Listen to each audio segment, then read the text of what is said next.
ఏరురాటు చేతుల్లో ఉంటది ఎల్లప్పుడూ కర్రోలే.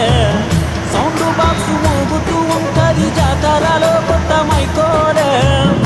ఈనారన్న వచ్చి రాని ముచ్చటలే కాలక్షేపాలు. ఇల్లు గుర్తుకొచ్చిందంటే ఇల్లు